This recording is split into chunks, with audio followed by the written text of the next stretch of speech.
Olá pessoal, eu sou o Bruno Farias e bem-vindo ao meu canal Física Fácil Play, onde você aprende física de uma maneira bem fácil. Nesse vídeo eu vou fazer alguns exercícios sobre dilatação do tempo, todos eles relativos, olha a redundância, todos eles pertinentes à teoria da relatividade. Então a gente vai ver exercícios que falam sobre a velocidade, a relatividade do tempo com relação à velocidade e a relatividade do tempo quando nós estamos sujeitos a um campo gravitacional, ok? Então, sem perda de tempo, vamos lá para os nossos exercícios. Primeiro exercício, está aí na tela. Um astronauta deseja viajar para o futuro da Terra. E o jeito que ele encontra para fazer isso seria pegar uma espaçonave e fazer uma volta na galáxia e depois retornar à Terra. Considerando-se que o astronauta percorre uma distância de 200 anos-luz a uma velocidade de 99,9% da velocidade da luz, determine o tempo que irá passar para quem fica na Terra e o tempo que irá passar para ele. Uma observação: desconsidere todos os processos de aceleração e desaceleração da nave espacial. Muito legal esse enunciado, né? Um astronauta está ali na Terra, entediado, estou cansado aqui, quero uma aventura. Pega uma nave, faz uma viagem né? Praticamente já 100 anos-luz de ida, mais 100 anos-luz de volta, perfazendo o total de 200 anos-luz, viajando a 99,9% da velocidade da luz. Quando ele voltar, ele vai ter viajado para o futuro da Terra. E é isso que a gente vai demonstrar daqui para frente, ok? O tempo que passa para quem fica na Terra, a primeira coisa que a gente vai calcular, tá? Como o astronauta ele está viajando num movimento uniforme, com velocidade constante, ou seja, eu estou desconsiderando aí a aceleração e a desaceleração da nave, e a velocidade dele é 99,9% da velocidade da luz, o tempo que vai passar para quem fica na Terra é um movimento uniforme, né? Então, a gente pode usar aquela famosa equação ΔT, né? Ou seja, o tempo é igual ao ΔS, né? Que é o espaço final menos o espaço inicial, né, a distância que ele vai percorrer, divididos pela velocidade da nave, no caso, né? O ΔS a gente já foi dado, são 200 anos-luz, tá? Primeira coisa que a gente vai fazer é transformar o 200 anos-luz em metros, né? Porque é o sistema internacional. Um ano-luz, repetindo, ele é o quê? É a distância que a luz percorre em um ano. Então, 200 anos-luz é o quê? A distância que a luz percorre em 200 anos. Então, o ΔS é 200 vezes a distância que a luz percorre em um ano. Ok? E qual é essa distância que a luz percorre em um ano? Vou colocar aqui o ΔS 200 vezes... Qual é a distância que a luz percorre? É a sua velocidade, que vocês estão vendo aí, 299.792.458 metros por segundo, vezes a duração de um ano em segundos, ou seja, 60 segundos vezes 60 minutos, vezes 24 horas, que é a duração de um dia, vezes 365, que é a duração de um ano. Quando eu faço essas continhas, eu vou chegar a esse resultado que vocês estão vendo aí. 1,1 quintilhão, 890 quatrilhões, 850 trilhões, 991 bilhões, 97 milhões e 600 mil metros, ou 1,89 quintilhões de metros. Então essa é a distância que o astronauta percorre nesses 200 anos-luz. Foi dado também que a velocidade dele, quanto é que é? É 99% da velocidade da luz. A velocidade da luz, a gente sabe já que ela é representada pela letra C. Então, é 99% de C. 99%, 99,9% no caso, né? 99,9% é o mesmo que 0,999 vezes a velocidade da luz, os 299.792.458 metros por segundo. Então, a velocidade que o astronauta está viajando é de 299.492.666 metros. Agora fica fácil. Eu vou jogar todos esses dados que a gente obteve na equação lá do ΔS, do ΔT, perdão, ΔT que é igual ao ΔS sobre a velocidade. Então fica lá o 1,89 quintilhões de metros, né, dividido pela velocidade da nave. que são os 299.492.666 metros por segundo. Botando isso na calculadora, vai me dar o quê? 6, deixa eu ver aqui, mil, milhão, bilhão. 6.313.513.514 segundos. Vamos converter isso daí em anos? Para converter em anos, essa quantidade toda de segundo, eu vou dividir pela duração de um ano em segundos. Então, quanto é que dura um ano em segundos? A gente já viu, mas vamos repetir aqui. 60 segundos vezes 60 minutos, que vai dar 1 hora, vezes 24 horas, que é a duração de um dia, vezes 365 dias no ano. Então, a duração do tempo para quem vai ficar na Terra vão ter se passados 200,2 anos. Ou seja, enquanto o astronauta está fazendo a viagem dele, se passaram 200,2 anos. Tá? Então vamos jogar esse resultado aqui, que é o tempo que passa para que fica na Terra, os 200,2 anos, e agora vamos calcular o tempo que passa para o astronauta.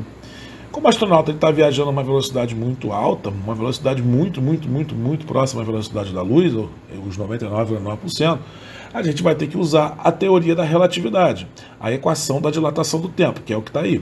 O delta T0, que é o tempo que a gente chama de tempo próprio, ou seja, é o tempo que vai passar para o astronauta que está dentro da nave, vezes o ΔT, que é o tempo que vai passar para quem fica na Terra, que a gente já calculou, que é o 200,2, vezes a raiz quadrada de 1 menos V sobre C, lembrando que C é a velocidade da luz, ao quadrado. Agora é só jogar os dados na equação. ΔT 200,2 vezes a raiz de 1 menos a velocidade é 99,9% de C, ou seja, 0,999 de C, dividido por C ao quadrado. C com C em cima a gente corta, então vai ficar o quê? 200,2 vezes a raiz de 1 menos 0,999 ao quadrado. Fazendo essa continha, a gente vai chegar à conclusão que para o astronauta irão se passar apenas 8,951 anos. Então, arredondando, que a gente tem a resposta do problema. Para quem ficou na Terra, vão se passar 200 anos. O astronauta,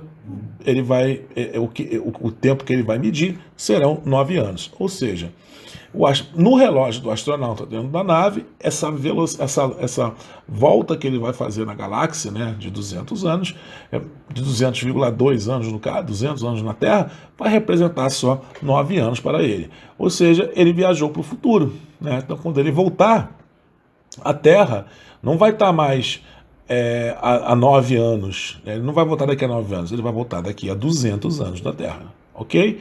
Então isso aí é um belo exemplo de como a gente pode viajar para o futuro. Quem sabe um dia a gente consiga construir uma nave que atinja a velocidade da luz e aí os viajantes do espaço e do tempo vão poder viajar para o futuro quando voltarem da sua empreitada espacial. Vamos agora para o exercício número 2.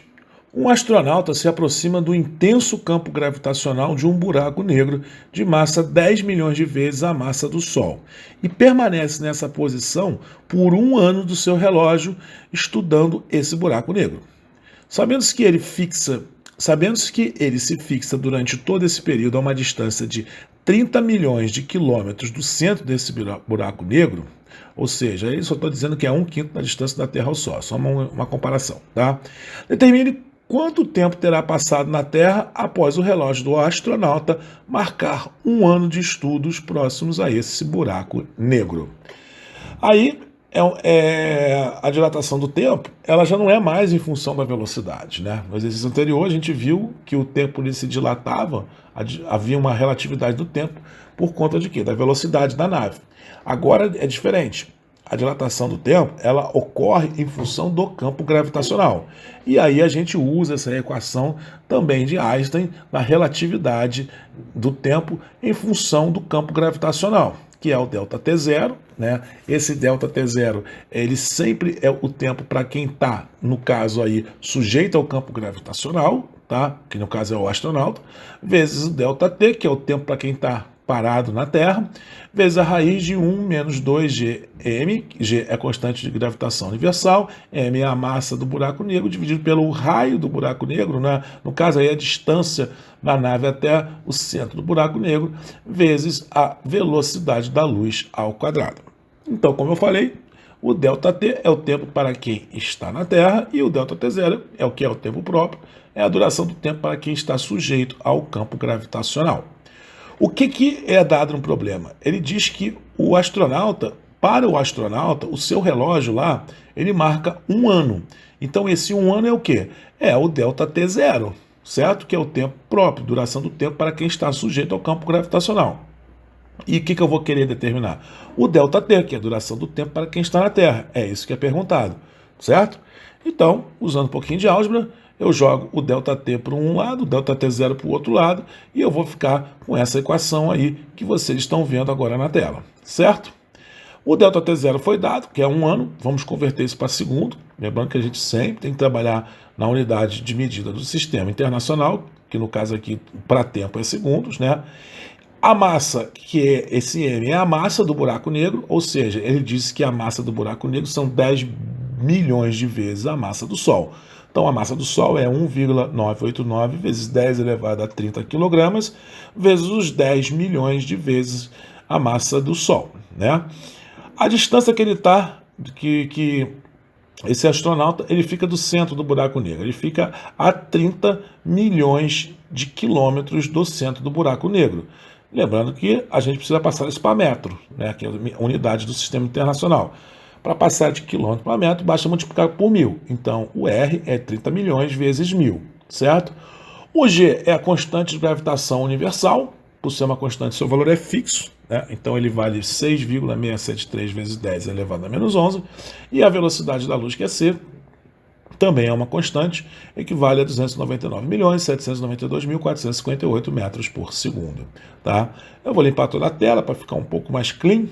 Vamos jogar a equação, que a gente já tinha apresentado no slide anterior, e agora vamos jogar os dados. O ΔT0, que é o tempo que passa para o astronauta, é um ano, né? São esses 31.536.000 segundos, dividido por essa raiz quadrada aí desse número gigantesco, dessa equação gigantesca aí, bem grande, que já dá todos os dados que a gente já tem. G é a constante de gravitação universal, M é a massa do buraco negro, R é a distância e C é a velocidade da luz, né? Resolvendo essa equação, a gente chega à conclusão que para as pessoas que ficaram na Terra vão se passar 8 anos, enquanto que para o astronauta que está ali sujeito ao campo gravitacional, só vai ter se passado 1 ano.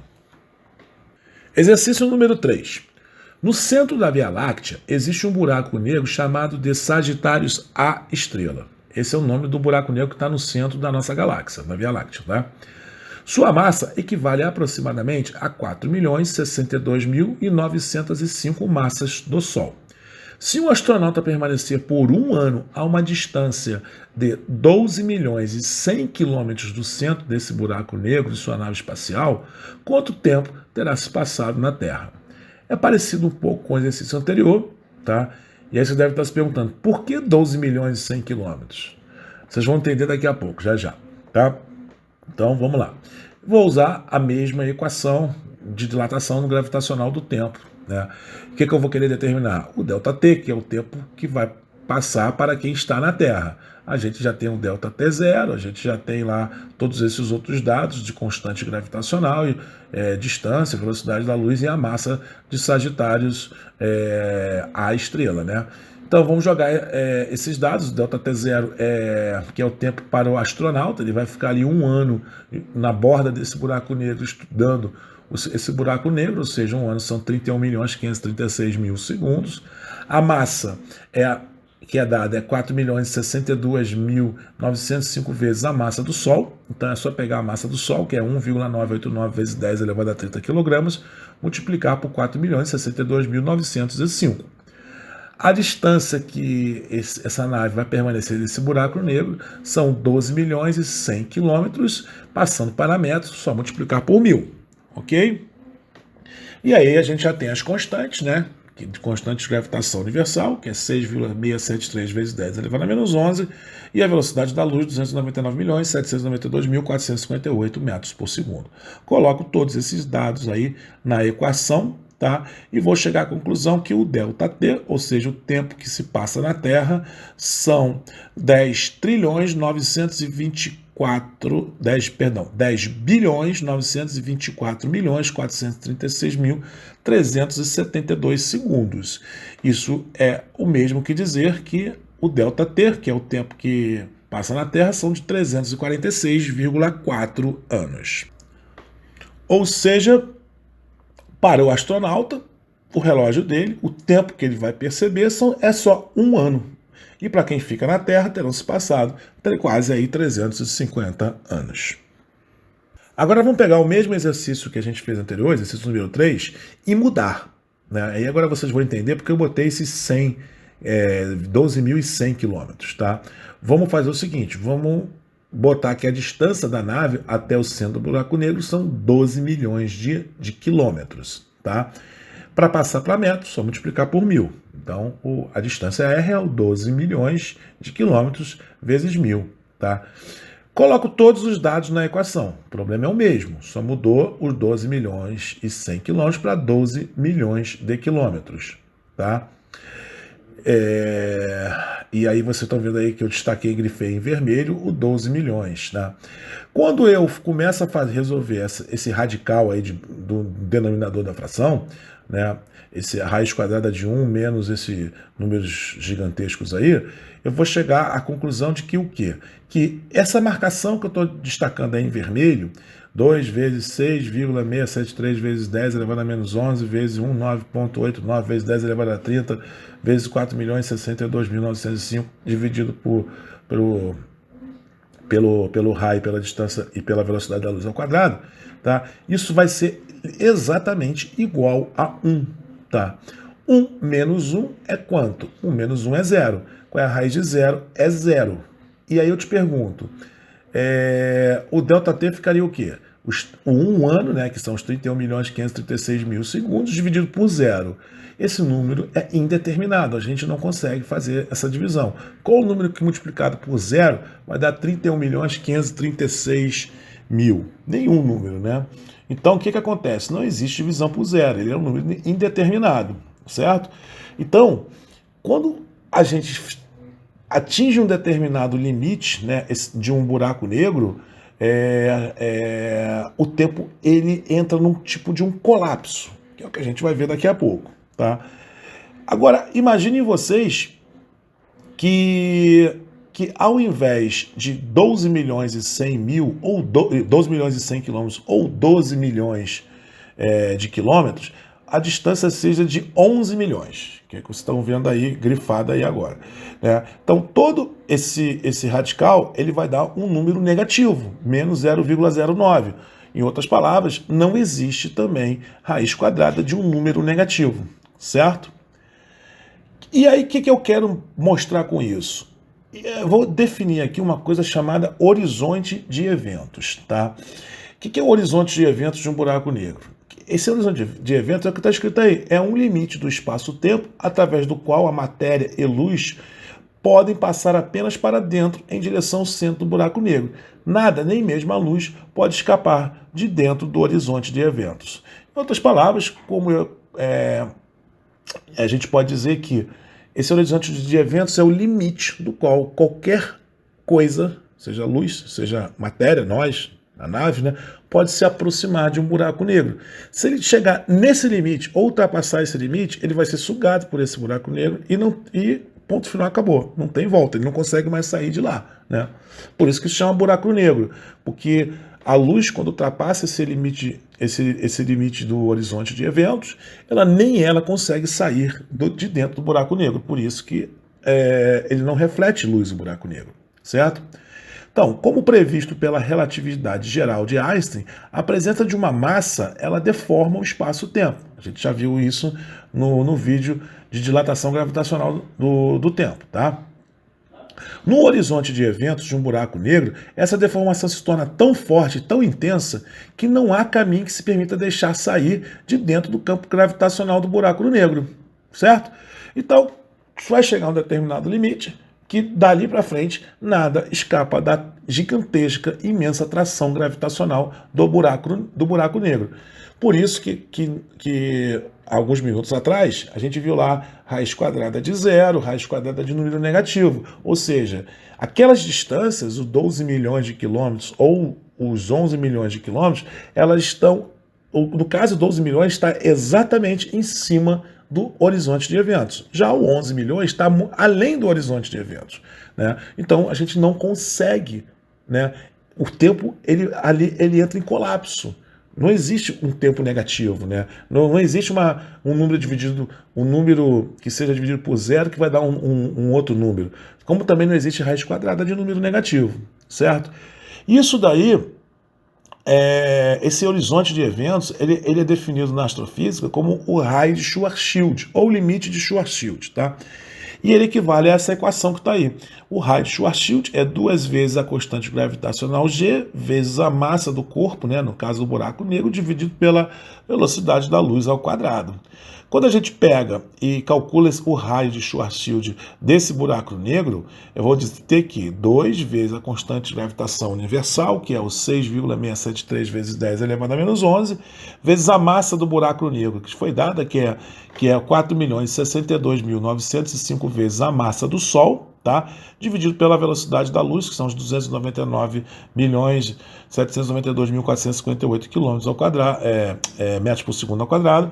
Isso vai me dar exatamente os 12 milhões de quilômetros. Ou seja, o buraco negro do centro da nossa galáxia, que a gente chama de Sagitários A estrela, o horizonte de evento dele está a 12 milhões de quilômetros do seu centro, tá? E aí, para a gente finalizar, eu vou colocar aqui mais 2 observaçõezinhas. Então, no centro de um buraco negro, conforme descrito pela relatividade geral, existe uma singularidade gravitacional, uma região onde a curvatura do espaço-tempo se torna infinita. Teoricamente, o tempo ali ele não passa, o tempo ali não existe, tá? E aí, finalmente, observadores que eventualmente, que caiam não, né?